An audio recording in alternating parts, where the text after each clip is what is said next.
Students, welcome back to our channel. ഇന്ന് നമ്മൾ 10ാം ക്ലാസ്സിലെ ക്രിസ്മസ് എക്സാമിൻ്റെ ക്വസ്റ്റ്യൻ പേപ്പറായിട്ടാണ് വന്നിട്ടുള്ളത്. കഴിഞ്ഞ കൊല്ലം നടന്ന 2022-23 വർഷത്തിൽ നടന്ന ക്വസ്റ്റ്യൻ പേപ്പറാണിത്.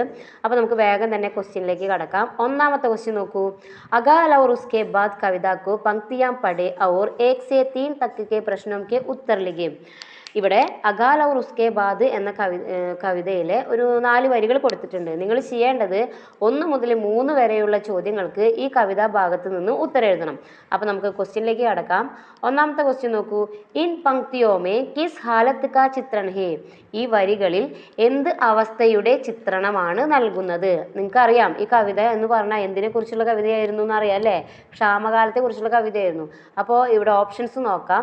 1 സമ്പന്നതാക്കി, 2 ഗരീബിക്ക്, ഗരീബി എന്ന് പറഞ്ഞാൽ ദാരിദ്ര്യം, അടുത്തത് മഹാമാരി, 4ാമത്തെ ഓപ്ഷൻ ലഡായി, ലഡായി എന്ന് പറഞ്ഞാൽ യുദ്ധം. അപ്പോൾ ഇതിൽ നിന്ന് നിങ്ങൾക്ക് ഏത് ഓപ്ഷനാണ് സ്യൂട്ടായിട്ട് തോന്നുന്നത്? അതെ, ഓപ്ഷൻ ബി ആണ് ഗരീബി. ഗരീബി എന്ന് പറഞ്ഞാൽ ദാരിദ്ര്യം. അടുത്ത ക്വസ്റ്റ്യൻ. ചൂൽഹെ കാ രോന ഔർ ചക്കി കാ ഉദാസ് ഹോന കാ മത്ലബ് ക്യാ ഹേ.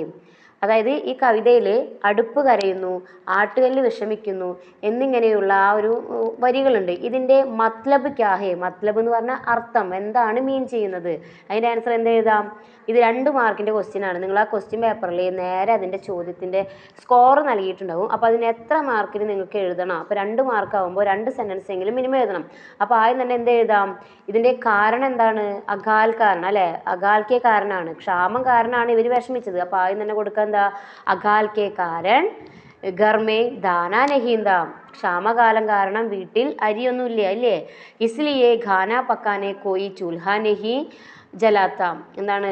ഭക്ഷണം പാകം ചെയ്യാൻ വേണ്ടി അടുപ്പൊന്നും കത്തിച്ചില്ല. ഔർ ധാന പീസിനെ കോയി ചക്കിക്ക് പാസ് നഹി ആത്ത. അതേപോലെ ധാന്യങ്ങൾ പീസിനെ കേലിയെ, പൊടിക്കുന്നതിന് വേണ്ടി ആരും തന്നെ ചക്കിയുടെ അടുത്തേക്കും വന്നില്ല. ഈസ് കാരൻ ദോനോം അപ്പനി നിർജീവ് ഹാലത്ത് പർ ദുഃഖി രഹി. ഈ ഒരു അവസ്ഥ കാരണമാണ് 2 പേരും അവരുടെ വിഷമം ഇവിടെ സൂചിപ്പിച്ചത്. അപ്പോൾ മെയിനായിട്ട് എന്ത് എഴുതണം? അകാൽ കെ കാരൻ. അകാൽ കെ കാരൻ എഴുതിയാൽ തന്നെ 1 മാർക്ക് കിട്ടും. പിന്നെ എന്താണ് അകാൽ കെ കാരൻ എന്ന് പറഞ്ഞിട്ട് നമ്മൾ തുടങ്ങുക. അടുത്ത 3ാമത്തെ ക്വസ്റ്റ്യൻ നോക്കൂ. 3ാമത്തെ നമുക്ക് ചോയ്സ് ഉണ്ട്. അതായത് അഥവാ എന്ന് പറഞ്ഞാൽ ചോയ്സ് ആണ്, ഓർ ക്വസ്റ്റ്യൻ ആണ്. ഇതിൽ 2ൽ ഏതെങ്കിലും ഒരെണ്ണത്തിന് നമ്മൾ ആൻസർ ചെയ്താൽ മതി. അപ്പോൾ ആദ്യത്തെ നോക്കാം. ഗതി നഹി തോ ഖാന നഹി, ഗതി ഹി ജീവൻ കാ ആധാർ ഹേ, ഗതി കെ മഹത്വ കാ സന്ദേശ് ദേത്തെ ഹുയെ പോസ്റ്റർ തയ്യാർ കരേ. എന്താണ്? ഗതി നഹി തോ എന്ന് പറഞ്ഞാൽ കൃഷിയില്ലെങ്കിൽ ഭക്ഷണമില്ല. അതുപോലെ കൃഷിയാണ് ജീവിതത്തിൻ്റെ ആധാരം. ഗതിക്ക് മഹത്വ, അപ്പോൾ ഈ കൃഷി ചെയ്യുന്നതിൻ്റെ ഇമ്പോർട്ടൻസിൻ്റെ ഒരു മെസ്സേജ് കൊടുത്തുകൊണ്ടുള്ള പോസ്റ്ററാണ് നിങ്ങൾ തയ്യാറാക്കേണ്ടത്. അതല്ലെങ്കിൽ കവി ഔർ കവിത കാ പരിചയ ദേത്തെ ഹുയെ കവിതാംശിക ആശയിലേക്ക്, കവിയെയും കവിതയെയും പരിചയപ്പെടുത്തിക്കൊണ്ട് അഗാൽ ഔർ ഉസ്കെ ബാദ് എന്ന കവിതയുടെ ആശയമാണ് എഴുതേണ്ടത്. അപ്പോൾ നിങ്ങൾക്കിതിൽ ഏതാണോ പറ്റുന്നത് വെച്ചെങ്കിൽ അത് ചെയ്യാം. അപ്പോൾ ഈ പോസ്റ്റർ എങ്ങനെ എഴുതേണ്ടതെന്നുള്ള കാര്യം ഞാനിവിടെ ഒന്ന് സൂചിപ്പിക്കാം. ഈ ഒരു മോഡൽ എല്ലാവരും നോക്കി വെക്കുക. ഇതുപോലെ നല്ല മനോഹരമാക്കി പോസ്റ്റർ തയ്യാറാക്കുക. അടുത്ത ആക്ടിവിറ്റി സബ്സെ ബഡാ ഷോമൻ ജീവനീക അംശപ്പടെ ഔർ 4 മുതൽ 6 വരെയുള്ള ചോദ്യങ്ങൾക്ക് ഉത്തരം എഴുതാനാണ്. അപ്പോൾ സബ്സെ ബഡാ ഷോമനിലെ ഒരു പാസേജ് നിങ്ങൾക്ക് തന്നിട്ടുണ്ട്. 4ാമത്തെ ചോദ്യം. സഹി വികൽപ്പ് ചുൻകർ ലിഖേ. ശരിയായത് എടുത്തെഴുതണം. ഇതിൽ ശരിയായത് ഓപ്ഷൻ സി ആണ്, യഹ് പ്ലസ് കോ ഇസ്കോ. അപ്പോൾ ഈ ഒരു സർവനാമത്തിൻ്റെ ഭാഗത്ത് നിന്ന് ഒരു ക്വസ്റ്റ്യൻ എന്തായാലും ഉണ്ടാവും. അപ്പോൾ എല്ലാവരും അത് ഒന്ന് പഠിച്ചു വെക്കണം. അടുത്ത 5ാമത്തെ ക്വസ്റ്റ്യൻ. സിദ്ധ് കർണ കാ മത്ലബ് ക്യാ ഹേ. സിദ്ധ് കർണ ഓപ്ഷൻ എ ആണ്, ഹട്ട് കർണ. അടുത്തത് ഇസ് പ്രസംഗ് കെ ആധാർ പർ ചാർലി കി മാം ഔർ മാനേജർ കെ ബീച്ച് കി ബാത്ചീത്ത് ലിഖേ. ഇവിടെ ഒരു ഭാഗം തന്നിട്ടുണ്ട് അല്ലേ? ഈ ഒരു പാസേജ് നിങ്ങൾക്ക് തന്നിട്ടുണ്ട്. ഈ പാസേജിനനുസരിച്ച് നിങ്ങൾ എന്ത് ചെയ്യണം? ചാർലിയും ചാർലിയുടെ അമ്മയും തമ്മിലുള്ള ബാത്ചീത്താണ് എഴുതേണ്ടത്, അതായത് സംഭാഷണം. അല്ലെങ്കിൽ ഇവിടെയും ഓർ ക്വസ്റ്റ്യൻ ആണ്, ഈസ് പ്രസംഗയ്ക്ക് ആധാർ പർ ചാർലിക്ക് മാം കി ഡയറി ലിഖേ. അതല്ലെങ്കിൽ നിങ്ങൾ ചാർലിയുടെ അമ്മയുടെ ഡയറിയാണ് എഴുതേണ്ടത്. അപ്പോൾ ഇത് രണ്ടും നിങ്ങളുടെ നോട്ട്ബുക്കിൽ ഉണ്ടായിരിക്കും. ഇനി നിങ്ങൾക്ക് ഇതിൻ്റെ ആൻസർ വേണമെങ്കിൽ ഒന്ന് കമൻറ്റ് ഇട്ടാൽ മതി, അടുത്ത വീഡിയോയിലായിട്ട് ചെയ്യുന്നതായിരിക്കും. അതേപോലെ ഈ ചാനലിൽ മുന്നേ ഓൾറെഡി ഇതൊക്കെ കൊടുത്തിട്ടുണ്ട്, നിങ്ങൾ അതൊന്നും നോക്കാൻ പറ്റും. അടുത്ത ക്വസ്റ്റ്യൻ. ഠാക്കൂർ കാ കുവാ കഹാനി കാ അംശ് പടേ ഔർ 7 മുതൽ 9 വരെയുള്ള ചോദ്യങ്ങൾക്ക് ഉത്തരം എഴുതാനാണ്. അപ്പോൾ ഠാക്കൂർ കാ കുവ എന്ന ഭാഗത്തിൽ ഒരു പാസേജ് നൽകിയിട്ടുണ്ട്. ഏഴാമത്തെ ചോദ്യം നോക്കാം. സഹി വികൽപ്പ് ചുൻകർ വാക്യ കി പൂർത്തി കരെ. ശരിയായ രീതിയിൽ ഈ സെൻറ്റൻസ് കംപ്ലീറ്റ് ചെയ്യാനാണ്. പൂർത്തി കരെ എന്ന് പറഞ്ഞാൽ കംപ്ലീറ്റ് ചെയ്യാനാണ്. അപ്പോൾ ഇവിടെ കൊടുത്തിട്ടുണ്ട് ജോക്കു കോ പീനെ കെ ലിയെ ഗംഗി പാനി. ജോക്കുവിന് കുടിക്കുന്നതിന് വേണ്ടി ഗംഗി പാനി, ഗംഗി വെള്ളം എന്തു ചെയ്തു. അപ്പോൾ ഇവിടെ ഓപ്ഷനിലെ ഉത്തരം എടുത്ത് എഴുതണം. അപ്പോൾ ഗംഗി ആയതുകൊണ്ട് എന്താണ് വരിക? ദേത്തി ഹെ എന്നാണ് വരിക അല്ലേ. ഓപ്ഷൻ സി ആണ് ദേത്തി ഹേ. അടുത്തത് ജോക്കു ക്യോം പരേശാൻ ഹേ. എന്തുകൊണ്ടാണ് ജോക്കു വിഷമിച്ചത്? ജോക്കു എന്തിനാണ് വിഷമിച്ചത് എന്നാണ് ചോദ്യം. അപ്പോൾ അതിന് എന്തുത്തരം എഴുതാം? അത് നമുക്ക് പാസേജിൽ നോക്കി എഴുതാം അല്ലേ. ജോക്കുവിൻ്റെ ലോട്ട മുഹ്സെ ലഗായത്തോ പാനിമേ സഖ്ത് ബദ്ബു ആയി അല്ല, അത് എഴുതുക. അപ്പോൾ പിന്നെ എന്തിട്ട് പക്ഷെ അത്രയും മാത്രം എഴുതിയാൽ പോരല്ലോ. നമുക്ക് കൂട്ടിച്ചേർക്കുന്നതിന് വേണ്ടിയിട്ട് ജോക്കുക്കു ബഹുത്ത് പ്യാസ് ലഗ് രഹാ ഹേ. ജോക്കുവിന് ഭയങ്കര ദാഹമുണ്ടായിരുന്നു. അപ്പോൾ ഗംഗിയാണെങ്കിൽ എന്ത് പാനി കൊടുത്തു? ഗംഗി സഡാ പാനി ദിയ. അപ്പോൾ ഗല സൂക്കാ ജരഹാദ. ജോക്കുവിൻ്റെ തൊണ്ടയാണെങ്കിൽ വറ്റി വരണ്ടു. അപ്പോൾ അതുകൊണ്ടാണ് ജോക്കു ഒന്ന് വിഷമിച്ചത്. അടുത്ത ക്വസ്റ്റ്യൻ, കഹാനി കെ ഇസ് പ്രസംഗ കെ ആധാർ പർ പട്കഥ കാ ഏക് ദൃശ്യ ലിഖേ. ഈ ഒരു സ്റ്റോറിയുടെ പട്കഥ എഴുതാനാണ്, തിരക്കഥ എഴുതാനാണ്. അപ്പോൾ തിരക്കഥ എങ്ങനെ എഴുതണമെന്നൊക്കെ നിങ്ങൾക്ക് അറിയാമായിരിക്കും അല്ലേ. അപ്പോൾ നിങ്ങൾ നല്ല ഒരു തിരക്കഥ തന്നെ എഴുതണം.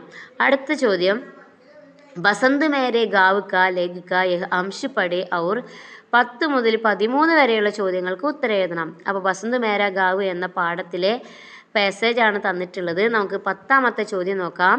ഫൂൾദേയി കാ ത്യോഹാർ കബ് മനായ ജാത്ത ഹേ. ഫൂൾദേയി ഉത്സവം എപ്പോഴാണ് ആഘോഷിക്കുന്നത്? ആൻസർ ബസന്ത്. അപ്പോൾ ഉത്തരം ബസന്ത് ഋതുമേ എന്ന് എഴുതാം. അടുത്തത് ഫൂലോം സേ ബരി ടോക്കരിയോം കോ രാത് ഭർ കഹാം രഖാ ജാത്ത ഹേ. പൂക്കൾ നിറഞ്ഞ ആ ഒരു കൊട്ട രാത്രി മുഴുവൻ എവിടെയാണ് വെക്കുന്നത്? ആൻസർ ഈ പാസേജിലുണ്ട് കേട്ടോ. പാനി സേ ബരി ഗാഗരോം കെ ഊപ്പർ. കണ്ടോ, ഇതാണ് അതിൻ്റെ ആൻസർ എഴുതേണ്ടത്. അടുത്തത് വാക്യപിരമിഡിക്ക് പൂർത്തീകരെ. വാക്യപിരമിഡാണ് എഴുതേണ്ടത്. മുന്നേ ഫസ്റ്റ് കൊടുത്തിട്ടുണ്ട് ബച്ചെ ചുൻതേ ഹേ. അടുത്തതിൽ ബച്ചെ ഫൂൾ ചുൻതേ ഹേ. അപ്പോൾ മൂന്നാമത്തെ എന്ത് വരും? ഫസ്റ്റ് ബച്ചെ എന്ന് വന്നതുകൊണ്ട് നമ്മൾ എല്ലാത്തിലും ആദ്യം ബച്ചെ എന്ന് തന്നെ വെക്കണം. ബച്ചെ ദേർ ഷാം തക്ക് ഫൂൾ ചുൻതേ ഹേ. ലാസ്റ്റ് എന്ത് വരും? ബച്ചെ ദേർ ഷാം തക്ക് ഖുഷി സേ ഫൂൾ ചുൻതേ ഹേ. അടുത്ത 13ാമത്തെ ചോദ്യം, उत्तराखंड के हिमालयी अंचल में फूलदेई का त्यौहार धूमधाम से मनाया गया. संकेतों की सहायता से इससे संबंधित एक रपट तैयार करें. നിങ്ങളോടൊരു റപ്പട്ടാണ് തയ്യാറാക്കാൻ പറഞ്ഞിട്ടുള്ളത്. ഫൂൾദേയി ത്യോഹാറിൻ്റെ കുറിച്ചിട്ടുള്ള റപ്പട്ട്. അപ്പോൾ എന്തൊക്കെ അതിൽ എഴുതണം എന്നതാണ് ഈ പോയിന്റ്സ് ആയിട്ട് കൊടുത്തിട്ടുള്ളത്. അതല്ലെങ്കിൽ അഥവാ എന്ന് പറഞ്ഞുകൊണ്ട് നിങ്ങൾക്ക് ഈസി ആയിട്ട് ഒരു മാച്ച് ദ ഫോളോയിങ്സ് കൊടുത്തിട്ടുണ്ട്. അത് ഫില്ല് ചെയ്യാം. അതെങ്ങനെയാണ് ഉത്തരം വരിക? बच्चे देर शाम तक फूल चुनते हैं. बच्चों की टोलियाँ गांव भर घूमती है. फूलदेई का त्योहार बसंत में आता है. चुने गए फूलों से बच्चे देहरियाँ सजाते हैं. അപ്പോൾ എല്ലാവർക്കും അതിൻ്റെ ആൻസർ പെട്ടെന്ന് തന്നെ കിട്ടട്ടെ. ഇനി അടുത്തത് വീണ്ടും നമുക്ക് ചാർലി ചാപ്ലിൻ്റെ പാഠത്തിൽ പാസേജ് തന്നിട്ടുണ്ട്. 14ാമത്തെ ചോദ്യം നോക്കാം. ദർശകോं ने माम से हाथ मिलाकर किसकी प्रशंसा की. ആളുകൾ അമ്മയുടെ കൈ പിടിച്ച് ആരെയാണ് പ്രശംസിച്ചത്? ആൻസർ ചാർലിക്കോ. ചാർലിക്ക് എന്ന് എഴുതുക. അടുത്ത 15ാമത്തെ, ഉസ്നെ ജന്മ ലേ ലിയാ ദാ ഇസ്കാ ക്യാ മത്ലബ് ഹേ. അവൻ ജന്മം എടുത്തു കഴിഞ്ഞു, എന്താണ് ഇതിൻ്റെ അർത്ഥം? അപ്പോൾ അതിൽ നമുക്ക് എന്ത് എഴുതാം?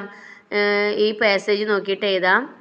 चार्ली स्टेज पर पहली बार आया और माम आखिरी बार. दुनिया के सबसे बड़े शोमैन का यह पहला शो था. उसने जन्म ले लिया. അതങ്ങടെ എഴുതിയാൽ മതി. അടുത്ത ചോദ്യം നമുക്ക് 16ാമത്തെ ചോദ്യം. चार्ली स्टेज पर पहली बार आया और माम आखिरी बार.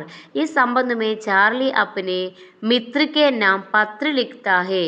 വഹ് പത്ര കൽപ്പന കർക്കെ ലിഖേ. ചാർലി ഇതിനെക്കുറിച്ച്, ഈ ഒരു സംഭവത്തെക്കുറിച്ച് ഫ്രണ്ടിന് ഒരു കത്ത് എഴുതാൻ പോവാണ്. ആ കത്താണ് നിങ്ങൾ എഴുതേണ്ടത്. അപ്പോൾ അത് ഷുവറായിട്ട് എഴുതേണ്ട ക്വസ്റ്റ്യൻ ആണ്, ഓർ ക്വസ്റ്റ്യൻ അല്ല, 4 മാർക്കാണ്. അപ്പോൾ കത്ത് എഴുതാനുള്ള ഫോർമാറ്റ് എല്ലാവർക്കും അറിയുണ്ടാവും. ഇനി ഇതിൻ്റെ ഉത്തരം നിങ്ങൾക്ക് വേണമെങ്കിൽ ഒന്ന് കമൻറ്റ് ചെയ്യണേ. അടുത്തത് ഠാക്കൂർ കാ കുവാം കഹാനി കാ അംശ് പടേ ഔർ 17 മുതൽ 18 വരെയുള്ള ചോദ്യങ്ങൾക്ക് ഉത്തരം എഴുതണം. അപ്പോൾ 17ാമത്തെ ചോദ്യം വിദ്രോഹി ദിൽ മേ വിശേഷൻ ശബ്ദ് കോൻ ഹേ. വിദ്രോഹി ദിൽ എന്ന വാക്കിലെ വിശേഷൻ ശബ്ദം ഏതാണ് എന്ന് ചോദിച്ചാൽ എന്താണ്? വിദ്രോഹി. അടുത്ത 18 കഹാനിക്ക് ആധാർ पर സഹി പ്രസ്താവ് ചുൻകർ ലിഖിए. ഇതിൽ ശരിയായിട്ടുള്ള പ്രസ്താവന മാത്രം എടുത്ത് എഴുതിയാൽ മതി. അപ്പോൾ അതിൽ 4 മാർക്കിൻ്റെ ആയതുകൊണ്ട് എത്ര എണ്ണം ശരിയുണ്ടാവും? യെസ്, 4 എണ്ണം ശരിയുണ്ടാവും. ആ 4 എണ്ണം ഏതൊക്കെയാ? റിവാസി പാബന്ദിയോം കെ വിരുദ്ധ ഗംഗി മേ വിദ്രോഹി കി ഭാവന ഹേ. അതാണ് ശരി. ഗംഗി ഠാക്കുർ കെ കുവം സെ പാനി ലേനെ ജാത്തി ഹേ. അടുത്തത് ഗാവ് കെ സബി ലോഗ് ഠാക്കുർ കെ കുവം സെ പാനി നഹീ ലേ സക്തേ थे. ലാസ്റ്റ് വൺ ജോക്കു കോ ഗന്ദാ പാനി പീനെ സെ ഗംഗി മന കർത്തി ഹേ. അപ്പോൾ ഇത്രയേ ഉള്ളൂ. നമ്മുടെ ക്വസ്റ്റ്യൻ പേപ്പർ ഇവിടെ അവസാനിക്കുകയാണ്. ഇനി ഇതിൽ ഏതെങ്കിലും ഭാഗത്ത് നിങ്ങൾക്ക് വല്ല ഡൗട്ട് ഉണ്ടെങ്കിൽ നിങ്ങളൊന്ന് കമൻറ്റ് ഇടൂ. ഞാൻ ആ ഒരു ഭാഗം നിങ്ങൾക്ക് ക്ലിയർ ചെയ്തിട്ട് അടുത്ത വീഡിയോ ആയിട്ട് ഇടുന്നതായിരിക്കും. അതേപോലെ തന്നെ നമ്മുടെ ചാനലിൽ കുറേ മുന്നേ ഒരുപാട് എല്ലാ പാഠത്തിൻ്റെയും ക്വസ്റ്റ്യൻ പേപ്പറും അതുപോലെ ഓരോ വർക്ക്ഷീറ്റുകളും എല്ലാ ചാപ്റ്റർ വൈസും മീനിങ്സ് എല്ലാം ഇതിൽ അപ്ലോഡ് ചെയ്തിട്ടുണ്ട്. നിങ്ങൾ അതൊക്കെ ഒന്ന് നോക്കണം. പ്ലേലിസ്റ്റിൽ പോയിട്ട് ഒന്ന് നോക്കണം. അതേപോലെ ഇപ്പോൾ കുറച്ചായിട്ട് എനിക്ക് വീഡിയോസ് ഒന്നും ഇടാൻ പറ്റിയിട്ടില്ല.